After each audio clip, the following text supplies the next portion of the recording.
Hi, வணக்கம் விவஸ். Election போல் election exit போல் வந்து result சொல்லியிருந்தாங்க. ஸோ ஆளாளுக்கு ஒன்று சொல்லியிருந்தாங்க. ஒரு 5-6 தரப்பு சொல்லியிருந்தாங்க போல இருக்கு. அதில் வந்து ஒன்று மட்டும் மை ஆக்சிஸ் இந்தியா, அதான் இந்தியா டுடே, இது மட்டும் வந்து டிவிக்கு வின் பண்ணுற மாதிரி சாதகமாக சொல்லியிருந்தாங்க. மற்ற எல்லாமே வந்து பார்த்திங்கன்னா திமுக ஒரு 2 சம்திங் வந்து பார்த்திங்கன்னா அதிமுக முன்னிலை வரா மாதிரி போட்டிருந்தாங்க. சரி, ஓகே, இதெல்லாம் விட்டுருங்க. ஆல்ரெடி ஒரு வீடியோஸ் போட்டிருந்தேன். இது எதுவுமே வந்து நடக்காது, ஒரு அதுக்கான இதுவும் கிடையாதுன்னு சொல்லிட்டு. பட் மை இந்தியா ஆக்சிஸ் எடுத்தது அது உண்மையோ பொய்யோ, ஆனால் அது நடக்கும். அது கிட்டத்தட்ட அதுதாங்க. கிட்டத்தட்ட வந்து பார்த்திங்கன்னா டிவிக்கே வந்து வின் பண்ணுறதுக்கு உறுதியாயிடுச்சு. கிட்டத்தட்ட அவங்க தான் வந்து ஆட்சி அமைக்கிற மாதிரி. இன்னும் ரிசல்ட்ஸ் மட்டும்தான் வரல.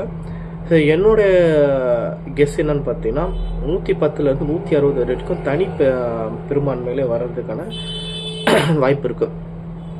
குறைஞ்சபட்சம் வந்து பார்த்திங்கன்னா ஒரு 110 வர்றதுக்கு அவங்களுக்கு வாய்ப்பு இருக்குது. 110 வரும்போது வந்து பார்த்திங்கன்னா அப்போ கூட அவங்க ஆட்சி அமைக்க முடியும். பட் என்னன்னா இங்கே திமுகவும் அதிமுகவும் சேர்ந்தா மெஜாரிட்டி வரா மாதிரி இருக்கும். ஸோ அதுக்காக அவங்க வந்து பார்த்திங்கன்னா 120 118 வந்துடுச்சுன்னா ஒன்றுமே பண்ண முடியாது. ஸோ யாரும் எதுவும் பண்ண முடியாது. ப்ளஸ் அவங்க கேண்டிடேட்ஸை அவங்க சக்ஸஸ்ஃபுல்லாக மெயின்டைன் பண்ணணும். கேண்டிடேட்ஸை வந்து பார்த்திங்கன்னா வேறு எந்த தரப்புக்கும் போகாத அளவுக்கு இது பார்த்துக்கணும்.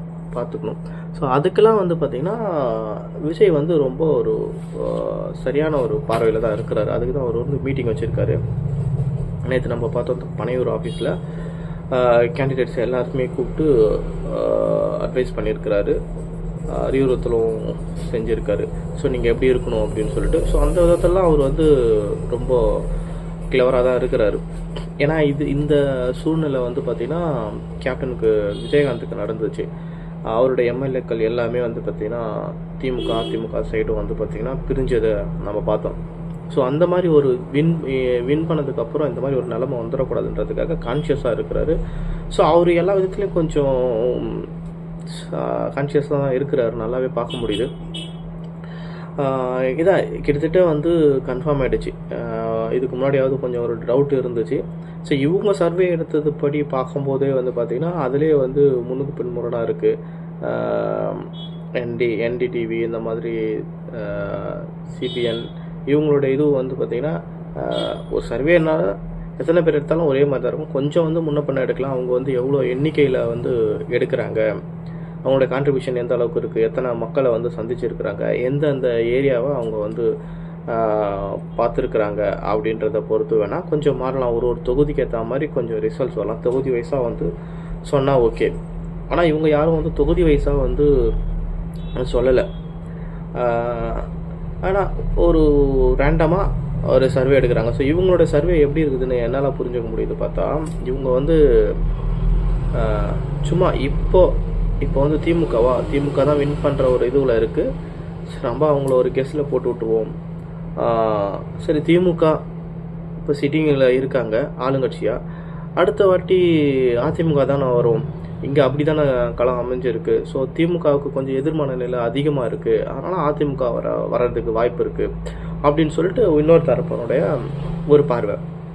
ஸோ அவங்க ஃபீல்டில் இறங்கி 1% கூட ஒர்க் அவுட் பண்ணலன்றது இதில் தெளிவாக தெரியுது. இதில் மை ஆக்சிஸ் இந்தியா வந்து பார்த்திங்கன்னா அது மட்டும்தான் ஓரளவுக்கு கரெக்டாக கொடுத்துருக்குறாங்க. ஸோ எப்படின்னு பார்த்திங்கன்னா இவங்க ஒரு 2 விஷயமா சொல்லணும். ஒன்று, இந்த ஃபீல்டு ஒர்க் பண்ணாமல் ஸோ ஒரு கெஸ்ஸில் அடித்து விட்ருக்கலாம். இன்னொன்று வந்து பார்த்திங்கன்னா புதுசாக வந்திருக்கிற கட்சி சமீபத்தில் எந்த கட்சியும் வந்து பார்த்திங்கன்னா பெருசாக வரல, தேமுதிக தவிர்த்து. அதுவே வந்து பார்த்திங்கன்னா எதிர்கட்சி அந்தஸ்து வரைக்கும் தான் வர முடிஞ்சு, அதுக்கப்புறம் முடியல. ஸ்ட்ராங்கான லீடர் இருந்தாங்க. ஸோ இப்போது ஒரு பிளேஸ்மெண்ட் இருக்குது தான். பட் இவங்க என்னன்னா புதுசாக ஒரு கட்சி வாய்ப்பே இல்லைன்றத கன்ஃபார்ம் பண்ணிட்டாங்க. இந்த பத்திரிக்கையாளராக இருந்தாலும் சரி, இந்த பெரிய நிறுவனம் மீடியாவாக இருந்தாலும் சரி, இவங்க எல்லாருமே என்ன பண்ணால் விஜய்க்கு வாய்ப்பு இல்லை, ஸோ அந்த கருத்து கணிப்பை எடுத்து இப்போ வந்து பார்த்திங்கன்னா நாங்கள் விஜய்க்கு தான் போட்டோம் டிவிக்கே தான் போட்டோன்றதை வச்சுக்கிட்டு சரி ஒரு சுத்தமாக இல்லைன்னா நல்லா இருக்காது, ஒரு 7லேருந்து ஒரு 25 வரைக்கும் கொடுத்துருவோம் அப்படின்னு சொல்லிட்டு மேக்ஸிமம் அவ்வளோதான் கொடுத்துருக்குறாங்களே தவிர ஆவரேஜாக வந்து பார்த்தீங்கன்னா 7லேருந்து ஒரு 12 இந்த தொகுதியை தான் அவங்க வந்து கொடுக்குறாங்க. ஸோ இதுலேருந்து என்ன தெரியுதுன்னா இவங்க வந்து இங்கே இருக்கிற அப்படியே மேலே இருக்கிற சும்மா அதை மட்டும் பார்த்துட்டு கெஸ்டில் அடிச்சு விட்ருக்குறாங்க. இந்த பத்திரிக்கையாளர் சொல்கிறதெல்லாம் வச்சு அவங்க எப்படி ப்ரிடிக்ட் பண்ண முடியும்? பத்திரிக்கையாளர் முதல்ல நிறைய பேர் உண்மையாகவே இல்லை. ஒரு தரப்பு இப்போது பிஜேபினா பிஜேபி சைடு ஒரு சிலர் இருக்கிறாங்க, திமுகனா திமுக சைடு இருக்கிறாங்க. ஸோ காமனாக வந்து 2 சைடும் நிற்கிற மாதிரி ஒரு பத்திரிக்கையாளரே இல்லை. ஸோ அந்த மாதிரி பார்த்தீங்கன்னா இப்போ லக்ஷ்மணன் சொல்லிட்டு ஒரு பத்திரிக்கையாளர். ஸோ அவர் வந்து பார்த்திங்கன்னா எந்த கட்சிக்கும் சார்ந்து பேச மாட்டார். கால நிலவரம் என்னவோ மக்கள் மனசு எப்படியோ அந்த மாதிரி தான் ஒரு கொஸ்டின் ரைஸ் பண்ணுவார். அவருடைய பார்வையும் அப்படி தான் இருக்கும். இந்த மாதிரி ஒரு சிலர் இருக்கிறாங்க, ஒரு நேர்மையான ஒரு பத்திரிக்கையாளராக. ஸோ மற்றவங்க எல்லாம் வந்து பார்த்திங்கன்னா அவங்க வந்து ஒரு கட்சிக்கு பகிரங்கமாக வந்து டைரெக்டாகவே சப்போர்ட் பண்ணுறது அப்படியே தெரியுது, ஆனால் பேர் பத்திரிக்கைன்னு போட்டுக்கிறாங்க. ஸோ இந்த கருத்து கணிப்பு இதோட ஃபீட்பேக்லாம் வச்சுன்னா இவங்க வந்து இதை வந்து ஷேர் பண்ணியிருக்கிறாங்க.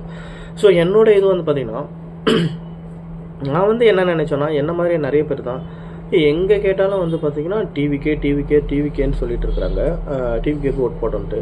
அப்படி இருந்தும் ஆட்சி பிடிக்கிறதுக்கே கஷ்டம். இங்கே ஒருத்தர்லாம் பார்த்திங்கன்னா ரொம்ப அதிகமாக உச்சபட்சத்தில் போயிட்டு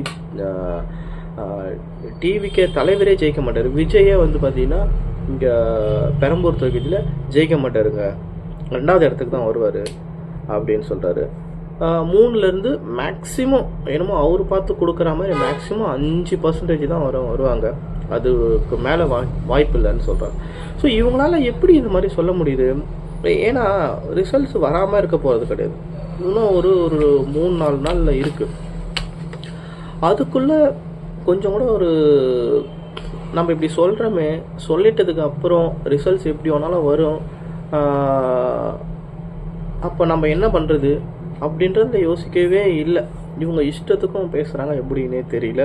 சரி வெயிட் பண்ணுவோம், அந்த ஒரு கான்சியஸ் அந்த ஒரு மனநிலைக்கே வரமாட்டுறாங்க. ஸோ அதுதான் அவங்களுக்கு வந்து ஒரு மிகப்பெரிய பேக்ட்ராப்பாக இருக்கும். சரி ஓகே, கிட்டத்தட்ட வந்து உறுதியாயிடுச்சு விஜய் தான் ஜெயிக்கிற மாதிரி. தனி பெரும்பான்மையாக இல்லையான்றதை மட்டும்தான் பார்க்கணும். என்னை பொறுத்த வரைக்கும் என்னோட இது வந்து நான் நம்புறது என்னென்னா தனிப்பெரும்பான்மையோட ஆட்சி அமைக்கிறதுக்கான பெரிய இது வாய்ப்பு இருக்குன்னு தான் பார்க்குறேன். என்னுடைய கெஸ் வந்து கரெக்டாக இருக்குன்னு பார்த்தீங்கன்னா அவர் வந்து பார்த்திங்கன்னா ஆவரேஜாக ஒரு 130 சீட்ஸு அடிக்கிறதுக்கான வாய்ப்பு இருக்குதா பார்க்குறோம். ஆவரேஜாக கொடுக்குறதுக்கு மினிமம் வந்து பார்த்திங்கன்னா குறைஞ்சபட்சம் வந்து பார்த்திங்கன்னா 110ன்றது அவரோட மெஜாரிட்டியை நிரூபிக்க முடியாது, ஆனால் ஆட்சி அமைக்க முடியும். திமுகவும் அதிமுகவும் ஒன்றா சேராமல் இருந்தால் 110 போதும். 130ன்றது ஒரு தனி பெரும்பான்மையாக இருக்குது. ஸோ நான் இந்த 3 டிக்ளேர் பண்ணுறேன், 110 to 120. இது வந்து ஒரு பெலோ ஆவரேஜாக நான் வந்து கன்சிடர் பண்ணுறேன். ஆவரேஜாக வந்து பார்த்தீங்கன்னா 130, அவர் ஹையஸ்ட்டாக வந்து பார்த்தீங்கன்னா 160 வரைக்கும். மார்க் மை வேர்ட்ஸ், இது வரைக்கும் வருதா இல்லையா என்னோட கேஸ், இதை நம்புகிறேன். அதுக்கப்புறம் ரிசல்ட்ஸ் தான் வந்ததுக்கப்புறம் தான் சொல்ல முடியும். சரி, இது ஒரு பாயிண்ட்டு. இன்னொன்று அவருடைய இந்த தேர்தலுடைய வியூகம், தேர்தலுடைய பிரச்சாரம் எப்படி பண்ணார், அது ஒர்க் அவுட் ஆயிருக்கா, அப்புறம் அவருடைய தேர்தல் அறிக்கை இதெல்லாம் எந்த அளவுக்கு கை கொடுத்துருக்கு. ப்ளஸ் வந்து நம்ம சும்மா இருந்தாலும் நம்மளுக்கு ஆப்போனண்ட் வந்து பார்த்திங்கன்னா நம்மளுக்கு வந்து ஸ்கோர் பண்ணி விடுவாங்க. அதில் வந்து இவருக்கு ஸ்கோர் பண்ணி விட்டாங்களா இல்லை வந்து கீழே இறக்குனாங்களான்றதெல்லாம் பார்க்க வேண்டியது இருக்குது. ஸோ அதை பற்றி கொஞ்சம் விரிவாக நான் பேசணும். அதை பற்றி கொஞ்சம் சுவாரஸ்யமாக அடுத்த வீடியோஸில் நான் அப்லோட்